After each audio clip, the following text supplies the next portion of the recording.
A presentation of Solution Tree. One of the things last year, I was going down to find a kid to go to a remediation session. And it's like the third time I'd gone after the same kid. And I found the kid and pulled the kid out, and kid goes, "You're not going to stop, are you?" And I go, "Nope, I'm not stopping. This is the way it is. You're going to get through this." And he goes, "Okay." And kid showed up every time after that, realized, he realized we were all on the same page, and that's how the game was going to be played. And that's, I guess, what I say about, it's the people here, it's the kids here, we all understand why we're here, and it makes coming to work pretty nice.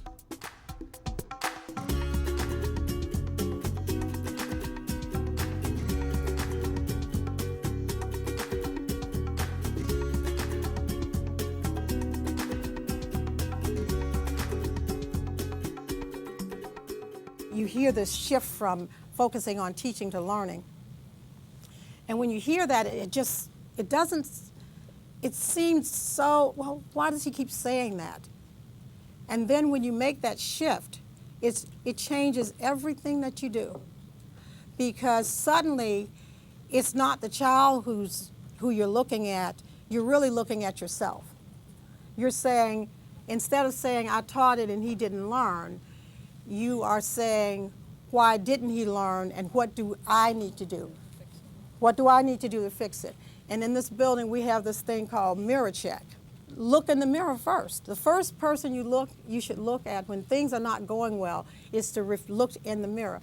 I saw a cartoon one time that basically said, a person was saying, yeah, I taught my dog how to speak Chinese. And the response was, well, great, what words does he say? And, well, he doesn't say anything, but I taught him really well. And so that's the same kind of approach, is we can teach a really good lesson. We can do all the teaching, have all the focus on teaching we want. But if the kids haven't learned what we've taught them, then our efforts have been in vain. School mission statements that promise learning for all have become commonplace. But when a school staff takes the statement literally, when teachers view it as a pledge to ensure the success of each student, profound changes begin to take place. I know lots of schools will put those mission statements on the wall, and the hard part is trying to make them become reality. That's keeping the focus on the students, the learning that they're doing in the classroom, and making sure that we help the teacher keep their job focused on that also, and that's through some of the goals that we set, the action plans, and the work that we do every day. We'll do, quote, whatever it takes to help children be successful. And that's our mission, to do whatever it takes to help kids realize their potential, to help kids do the very best that they can. And that's our mission, that we're not going to have any excuses for them not succeeding. We've abbreviated the mission statement, so you want to share a little bit about that? Sure. We met this summer as a team. There was like 7 or 8 of us who met all together, and we had to seriously narrow down what was our mission. Why do we exist? Why are we here? And it was pretty much we're here just for the children. And so we sat for hours trying to think of something short that the kids would be able to say on a daily basis and own it. So we came up with excellence for all, whatever it takes. And the children, it's their mantra now. So we actually believe it. We see the scores that we have from the remediation with Saturday Institute, but we definitely expect every single student to learn here at Vaughn. So. And then you publicize it. You publicize it with the kids. You publicize it with the adult. All the adults in the building, all the kids know the mission. You could hear them today. At Vaughn, what is it? Excellence? They know what the mission, and they know what the expectations are. They know that we expect every one of them to learn. And not only that, they know that we're going to give them the tools. Close your eyes.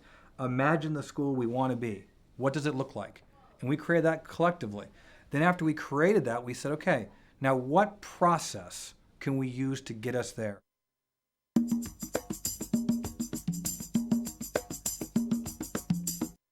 If a school adopts learning as its fundamental purpose, that's just a seismic shift.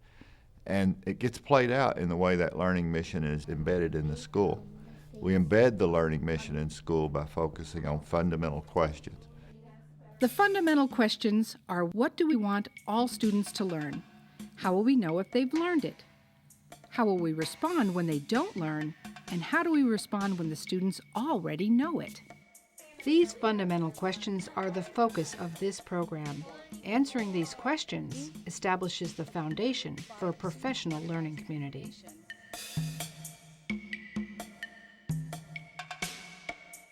When a team of teachers begins to clarify what it is they want their students to learn, they should build shared knowledge on all of the resources that have been designed to answer that question. State standards, district curriculum guides, textbook, assessment frameworks. Talk to the teachers above them, ask for a wish list of skills as the students enter that class. So do you think that every time we discuss a mood of a story or something that they're reading, that we should then tie it, make a connection with them? Like, you know what I mean? So I am in charge of putting together the agenda for the meeting, but that comes from everybody's input. Last week when we were meeting, we talked about an issue that I had with our reading monitoring tool, which is the way that we assess our students on the indicators that we are studying over the quarter. But I was having a problem with the answer, whether the answers that I was getting were truly the answers that I was looking for, and whether the answer I expected was far too difficult for a fourth grader. So we decided we would make that an agenda item, and we sat down and we all talked about what are our expectations for fourth graders on these particular things, because otherwise you feel all alone. But with other people, you can really talk it out and come up with an understanding what's expected and what should be expected in fourth grade. And as that team becomes students of those documents together, they then clarify the most essential, most important skills, concepts, and dispositions that they want their students to learn. And then they generate that list so that they're all working from the same guaranteed and viable curriculum in that course or in that grade level. It's amazing that we can sit down and we can plan out a whole quarter and know where we're going to be. So it's not a guessing game. You know what you're going to teach every day, and you know that the person next to you is going to be teaching that. And if you have questions that come up, you know that we're all on the same page. It makes it easier. I have to admit, it definitely makes it easier to teach.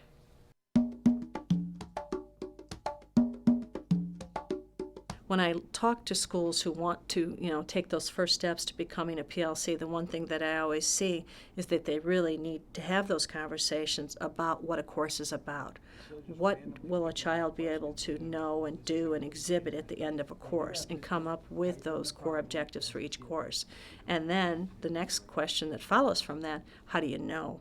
How do you know that they know those things? How know they can do that? And those then leads to creating common assessments. And so each of our courses have some evaluations at the end of the year, and then multiple formative assessments to help teachers structure the work that they're doing, to figure out what interventions they would need or what kinds of changes they might need to make in their classroom instruction to help students to get it, to help them be successful in that class. In the following example, the 8th grade math team at Freeport Intermediate School reviews the results of a common formative assessment created collaboratively by the team. It's one of several formative evaluations given by this team during the school year. This is what they had to figure out. So they didn't even try; they just wanted to. Yeah, exactly. I had the box, and they didn't. So, I mean, she got it right. So you needed 2 boxes on that? But she did the 100 times 25 without the box. Okay. Assessments are a very important tool how we use to monitor the progress of kids. Assessments, we take them over each objective that is going to be tested on the TAKS test. And we also have benchmark assessments that is required by our district after every 6 weeks. We take the objectives and we look at the problems very carefully and see why a student picked the wrong answer. Formative assessments are used to identify students who need additional time and support for learning. So sharing all of this data, we can pick up on where the students are having the most difficulties in not just my class, but all the other ones. Formative assessments are also used to identify effective teaching strategies. So it gives us a chance to see what we're doing well at and where we need to improve. And using that collaboratively, if I'm struggling in one area and another teacher wasn't, I can ask them what they did, and vice versa. If I did well, they can ask me, well, what techniques, what strategies did you use with your students to get these kind of results, to get them to understand this concept? If we open the assessment process up during the learning and bring our students into that process so that they can watch themselves grow, we change the emotional dynamic associated with being assessed. Now it's no longer a source of fear, it becomes a source of confidence and persistence. But the key to doing that is to create an environment in which kids understand the achievement target from the beginning and get a chance to use the assessment process along the way to watch themselves grow. That builds their confidence, and then give them a chance to demonstrate real important levels of success ultimately at the end.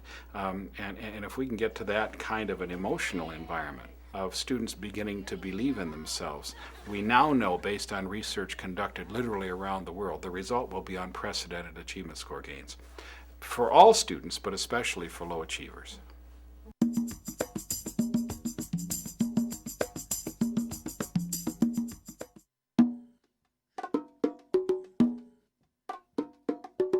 Stevenson has a vision that really is success for every student. So going hand in hand with that is, what do you do when a student struggles or has difficulty in the classroom? And so it's not acceptable as an educator to have a student fail. And so we have to look at ways to support students and to help them. Our students receive grade reports every 6 weeks, progress reports every 3 weeks, and the parents are online looking at grades, and so they're constantly informed. But when a student fails a class or gets a D or an F the first 6 weeks, they're notified right away, and what we do is mandatory tutoring. So we don't let them off the hook. We told the student that this is not acceptable. They go into our resource centers then. They work one-on-one with a paraprofessional in that content area, or they can also go get help from their teachers at the same time, but this is another backup resource. So the beauty of all of that is you really catch the kids that just didn't do the work. And so after 6 weeks of tutoring, and again, they're coming in during their free time, but it's mandated. They have some flexibility. And so after 6 weeks, you'll invariably see the kids that just didn't get around to, didn't want to do their homework, would rather get the work done because everyone's bugging them so much that it's easier to get the work done than to fail the class. In professional learning communities, responses for students who are not learning are directive. Students are not invited to seek additional help. Students are required to get help.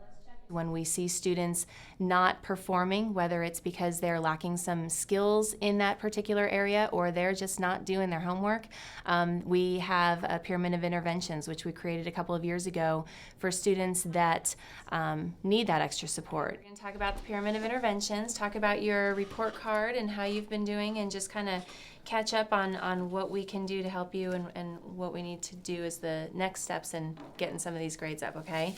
This is your current report card, and as you can tell, you have improved in a couple of classes, and that's awesome. I think that's from the support that you've received in the pyramid so far. So what do you think? Has that been helping you? Yeah, a lot, especially in science. I've noticed science is one of the classes you've gone up in, a whole letter grade, so that's awesome. The first time they are recommended, we meet with the students and we let them know this is not a punishment and we're going to do everything we can to help you be more successful. And the response is flexible. Students move in and out of interventions as needed. How's that make you feel? Good. Very good. You smile more this year. I can tell. I can tell you're doing much better. A lot of students that need the additional help during that first level will actually use that time, about 3 or 4 weeks, to kind of get back on track, and the teachers can then drop them off of the pyramid if they've brought themselves back up. If they continue to need extra support, the pyramid is tiered where they get more support at each level. For this part? Oh, you're writing out what you crossed out, huh? Yeah. Yeah, it's not going to make much sense. One of the key aspects in a professional learning community is how a school is going to systematically respond when students don't learn. Hi, Lewis. Come on in. How you doing? Good. Come on and have a seat. The response is systematic, school-wide, and timely. Reason why I called you down is I wanted to talk to you about the progress that you've been making on the pyramid of interventions. First off, I want to say that I am extremely impressed with the progress that you've made. Look at this. Reports just came in. Look at that. You went from a B- to an A- in language arts, You went from an F in social studies to a B. For us to let a student go by, let's say, 6 to 8 weeks without any interventions whatsoever was just way too much. A lot can happen if a student is really determined not to turn in work and not to do things that are essential for them to be successful. If they're doing that for a long period of time, it's really hard to then get them caught up. So our staff is incredible in that they committed to referring students to us electronically every 3 to 4 weeks. I'm extremely impressed and proud of you. And the smile on his face when he's able to see that he puts in the hard work and he's able to then master those concepts and bring those grades up is really rewarding. So keep it up. Thank you. Thank you.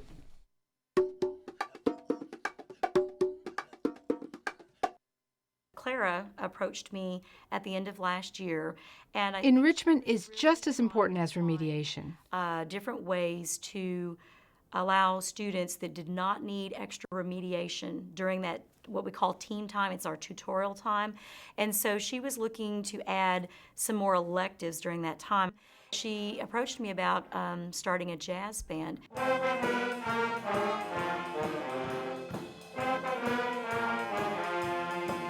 You know, you can look at the kids in that group, and they are students who did well on their tax test last year and scored well and passed, and they are understanding the concepts, and they don't need the extra help. So what do we do for those kids to give them a little bit of enrichment, something different to look forward to? So I think it's a really great thing. Here's a program that eases the transition of 6th graders into middle school and provides an enrichment opportunity for 8th graders at the same time. Every 6th grade student that enters our school has an 8th grade mentor. They meet weekly during the student's core class. We have a couple of staff members who are advisors to our mentors that help develop the prompts, the activities that the 8th grade mentors will then implement with their 6th grade mentor students. I think Avid helps you prepare for college. I've got to get it. Yeah.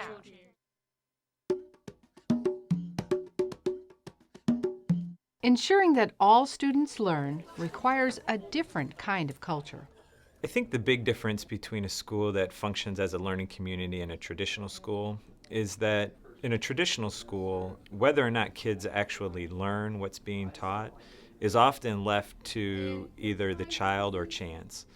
And in a learning community, one of the things we're really trying to focus in on is ensuring that all kids are learning each and every day at a very high level. I felt that just changing the paradigm, having a huge paradigm shift from teaching to learning and being more diagnostic about our instruction and how we used our resources, I thought that was very wise. If you look at a physician, if you went into a doctor and said that you're not feeling well, the doctor really hasn't done his or her job if they just say, well, you're sick. Well, if I go to a doctor, I want to know what's wrong with me. And by analyzing data and collaborating with my peers, if I look at sets of data that pertain to student learning, I can diagnose specifically what are the learning ailments for each individual student, and I can start to be more prescriptive. So by focusing on each individual and their learning and their needs, pretty soon you have a school that operates at a pretty high capacity. Well, when I first came to Marshall, I would often use factors about the students as an excuse for the students' performance. I had a large percentage of students whose first language was not English when I first came here, and I would often use that as a reason to justify their low performances on exams, and the collaboration held me accountable. The collaboration and the use of data in that collaboration really allowed me to realize that I'm the one who holds the ability in the classroom to help kids either succeed or fail. And that really completely changed my attitude about education, and it helped me understand my true role as a teacher, and it allowed me to stop placing blame on the students for performance and accept responsibility for that. So it's been a really empowering thing for me.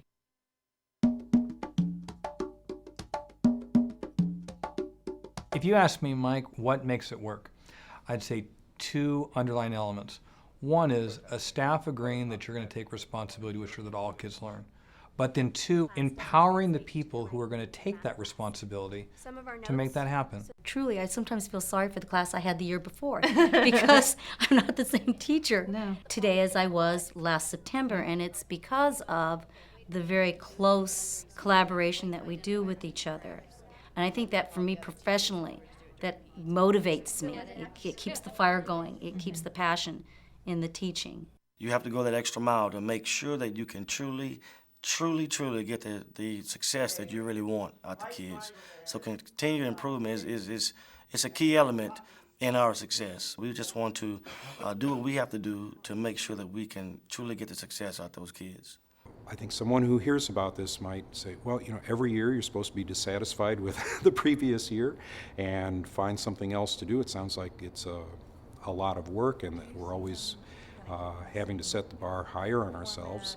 And I'd say most of the people here think that that's what makes the whole job engaging and fulfilling, is knowing that you're a better teacher this year than you were a year before. That's the reward right there.